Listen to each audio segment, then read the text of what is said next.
Dear friends, I honestly welcome you to my second video on festivals of Northeast India. In my past video on this topic, I had told you that in the northeast of India there are 7 sisters and 1 brother. The name of the 7 sisters starts with 2A, 3, M and NTS. I had told you, but Sikkim is this is also given in your book. I request you look at your books and it can be clear.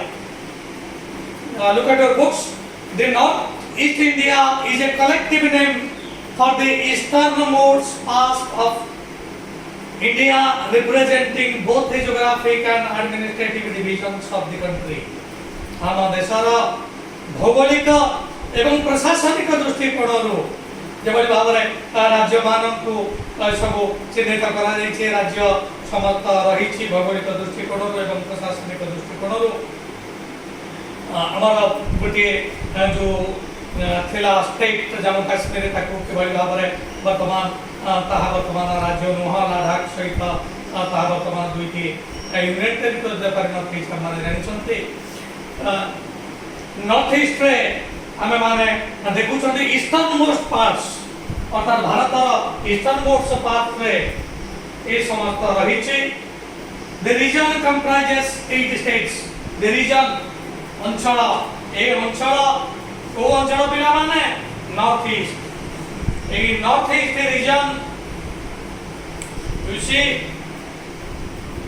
the region comprise नहीं करी गठित, comprise जबल बाबर ने कहिबी this house comprises of 4 rooms, then comprise नहीं करी गठित। so easternmost region of India comprises of 8 states। 8 states কথা কই দিয়েছি, এটি মধ্যে তাহা লেখা যাইছে, নেমলি অরুণাচল প্রদেশ, আসাম, মণিপুর, মেঘালয়, মিজোরাম, সিকিম আর ত্রিপুরা। जोटाको मु सुंदर एक तरीका माध्यमरे कहितले जे 2A, 3M and NTS। एटाको मन रखले हामी सुंदर भाबरे मन रखि करिबा। द कंटीन्यूअस 7 states, कंटीन्यूअस एकको आरेक लागि करी, अर्थात जोटा निकटरे थाए ताको कंटीन्यूअस बोली कहा जाय।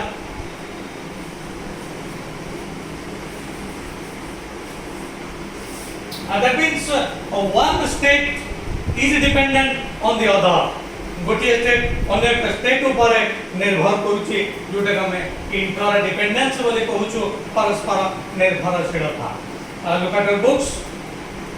The continuous 7 states Arunachal Pradesh, Assam, Manipur, Meghalaya, Mizoram and Nagaland are commonly described as the land of 7 sisters। এই 7টি দেশକୁ 7 sisters ଭାବରେ ତୁଳନା କରାଯାଇଛି। ମୁଁ କହିଥିଲି ଯେ ସିକିମ୍ ଏଇଟା ସିଲଗୁଡ଼ି କରିଡର ଦ୍ୱାରା ଏଇଟା ଟିକେ ବିଚ୍ଛିନ୍ନ ହେଇଥିବାରୁ ଏଇଟା ଷ୍ଟେଟ୍ସ ଭିତରେ ଆସିପାରିନି, କିନ୍ତୁ ଦେଖ କିଭଳି ଭାବରେ because of their interdependence on each other, mark the dear friends, grammar क्षेत्र में हमें माने जाने के लिए difference between each other and one another।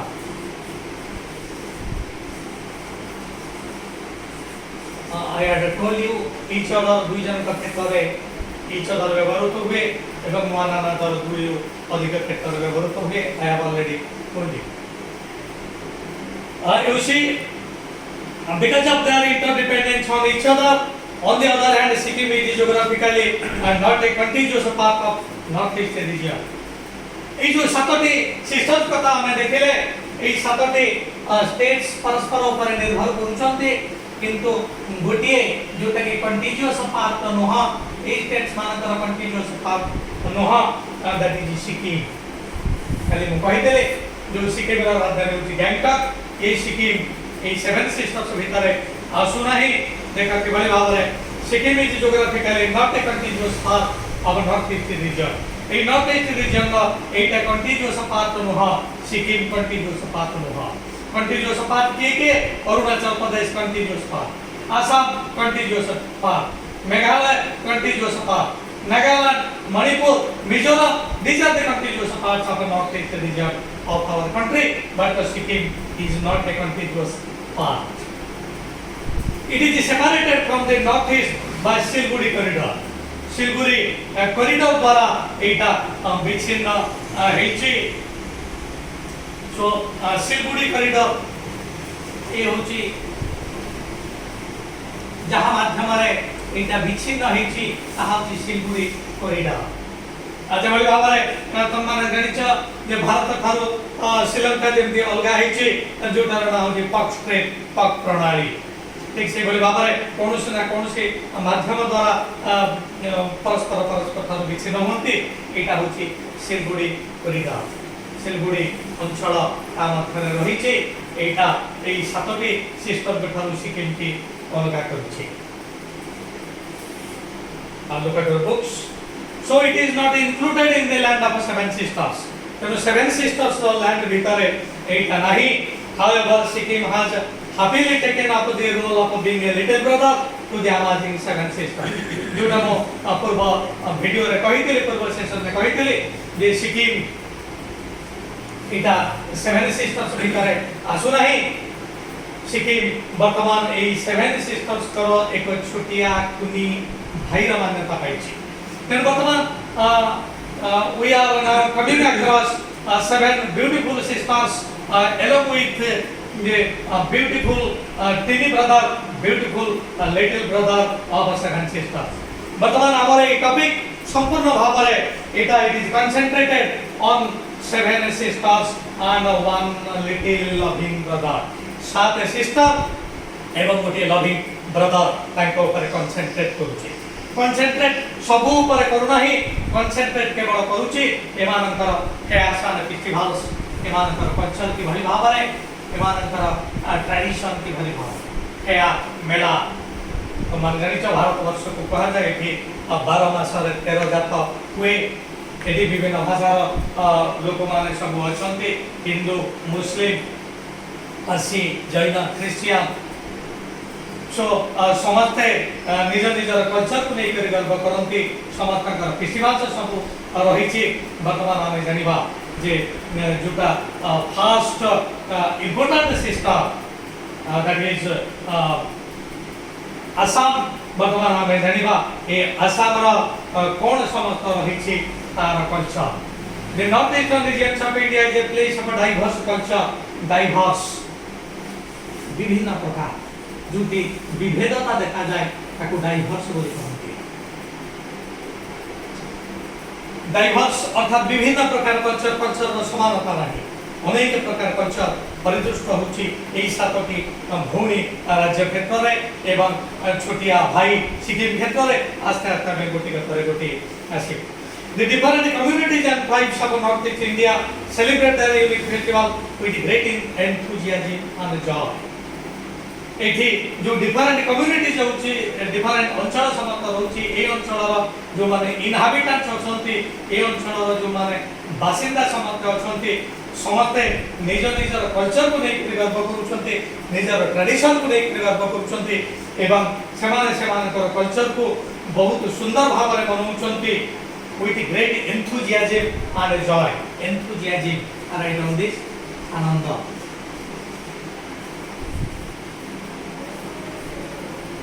great enthusiasm अत्यंत आनंदित भाव रे एमानकर कल्चर को सेमाने पालन करूछंती फेस्टिवल्स को सब पालन करते कन गोटे वाक्य रे हमें कहि परिबा the inhabitants of these states you may write down this in your note the inhabitants of these states they celebrate their festivals with much of pomp and enthusiasm pomp grandeur enthusiasm festival पालन करने समय एक प्रकार word समस्त व्यवहृत हुए।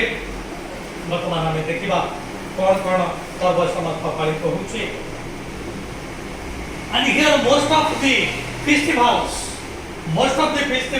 are based on agriculture. And dear viewers, ମୁଁ କହିଥିଲି ଆମେ ମାନେ ତିନୋଟି पर्व तीन प्रकार पर्व आम पालन करूँ।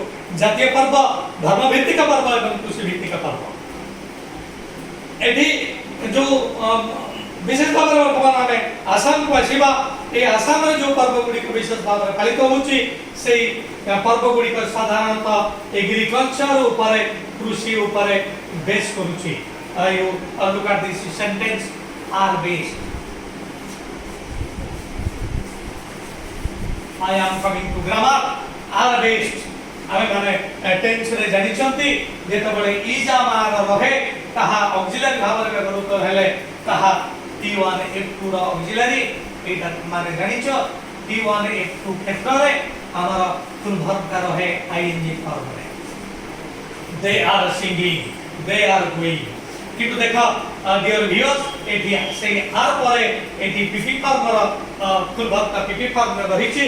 तेणु जेते बेले एई प्रकार डाइवर्सन आसीबो जेते बेले कोनोसी भाव टेंस अनुसार नथिबो सीधा सड़क भाबी नबो एटा होछि पासिव वॉइस रो। तेणु वर्तमान आर बेस्ड एटा होछि पासिव वॉइस रो वाक्य। वर्तमान हमने एक फेस्टिवल्स ऊपर हमर अटेंशन कंसंट्रेट करिसंती। एई फेस्टिवल्स समस्त किभଳି भाबरे एंथुजियाज्म जय एवं भाव में पालन करुछंती एवं पालन करबा समय नृत्य गीत सबु किछि मध्य सम्मिलित होछि। all the festivals are celebrated and it is here there is a dance, there is a music।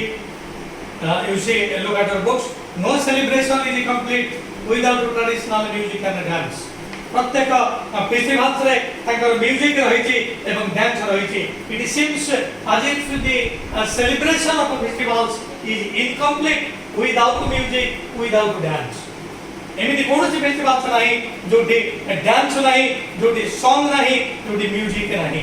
वर्तमान हमें गोटी के पर गोटी आसीबा जे कोन समस्त फेस्टिवल्स।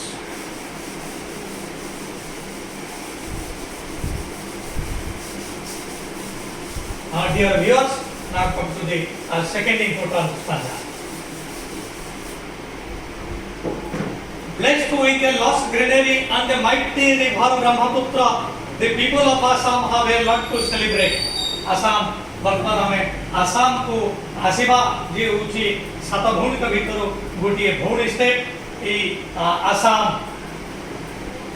आसाम रो एक सुंदर अंचल एटी ग्रीनरी रहिछि, प्रकृतिर अनवद्य आशीर्वाद, समस्त सौंदर्य विजड़ित स्थान आसाम। लॉस ग्रीन सबुज लॉस जोटा पर्याप्त परिमाणर सौंदर्य विभूषित अंचल को ठीक सौंदर्य जोटी बहलिया ताको लॉस बेले कहा जाए। तेणु आसाम रे ताहा परिपूर्ण होउछि अर्थात प्रकृतिर एक सुंदर सौंदर्य विजड़ित स्थान होउछि आसाम।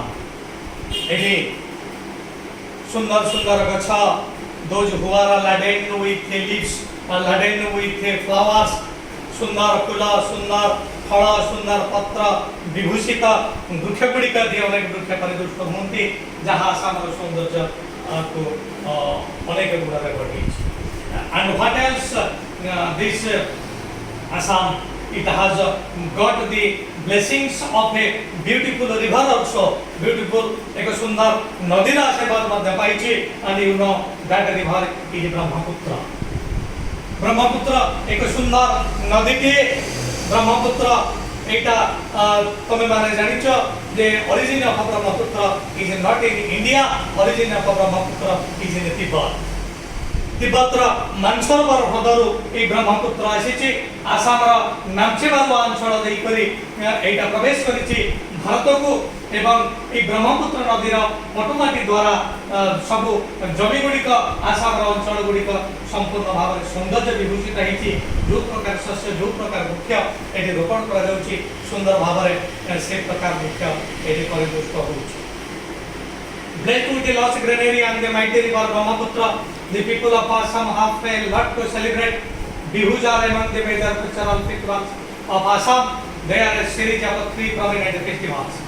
गत सेशन में कही थे इम्पोर्टाट एग्रीकल्चरल फेस्टिवल हूँ बिहू ये बिहू 3 भाग में विभक्त इम्पोर्टाट फेस्टिवल्स हूँ बिहू जो Bihu it is divided into 3 अर्थात 3 प्रकार Bihu first you see it also they are a series of 3 prominent. One is Rongali Bihu.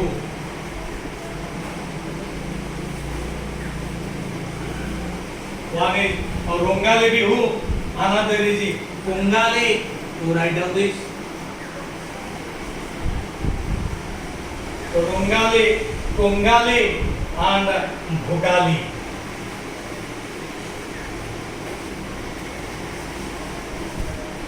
Then Bihu is the most prominent festival. It is the most important festival of Assam.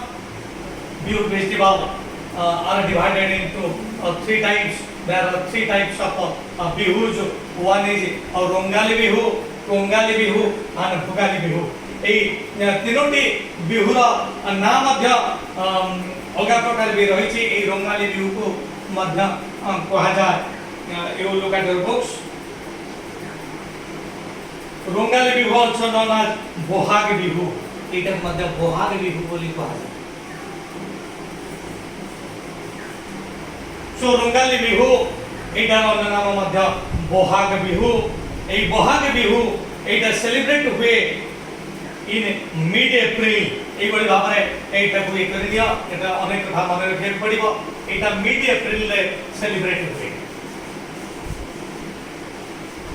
तेणु बर्तमान बिहू हूँ prominent festival ये बिहू 3 भाग विभक्त first Rongali Bihu और भोगाली बिहू यहाँ साधारणतः mid April celebrate हुए तेणु बर्तमान आम मैंने कहीपर जे रोंगाली बिहू और Bohag Bihu is celebrated during the month of during mid April मझी समय यहाँ साधारणतः सेलिब्रेट हुए एप्रिल तुम मान जानी जोटा ओडिया रे एटा होची चैत्र मास ए समय रे एटा पालित हुए बोहाग बिहू बा रोंगाली बिहू एवं एटा मिड एप्रिल ले एटा को समय तमे माने जानी एटा होची स्प्रिंग रो समय अर्थात look at your books Bihu is celebrated in mid April with the onset of spring with the onset of spring eta basanta rutur agamanar samay teno basanta rutur agamanar samay basanta rutu asuchi ebang eta hoche basanta rutu ei samay re eta hoche sowing season bartaman emti diagram te karniya jota mane rakhiba sahaj so Rongali Bihu or Bohag Bihu it is celebrated in mid April. That is the time of the spring. That is the time of the sowing of the seeds.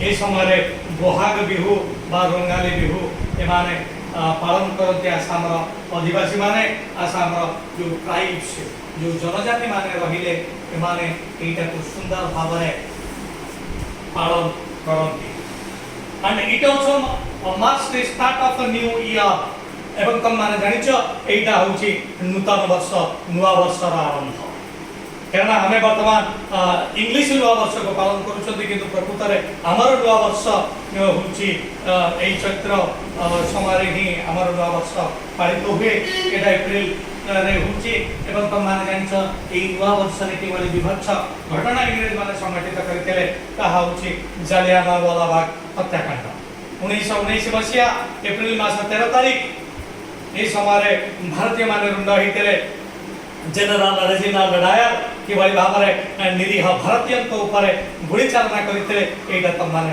ସବୁ ଜାଣିଛ। ତେଣୁ ଏଇ mid April एटा होची बसंतर समय, एटा होची swinger समय कि बुढ़ाबुढ़ीर समय एवं एटा होची मध्य न्यू ईयर, एटा नूतन वर्षर समय, नुआ वर्षर समय। तेणु नुआ वर्ष को स्वागत करने लगी, बसंत को स्वागत करने लगी, स्विंग को स्वागत करने लगी एमाने रंगाली बिहू बा बोहाग बिहू को सेमाने सेलिब्रेट करती अत्यंत आनंदर सहित।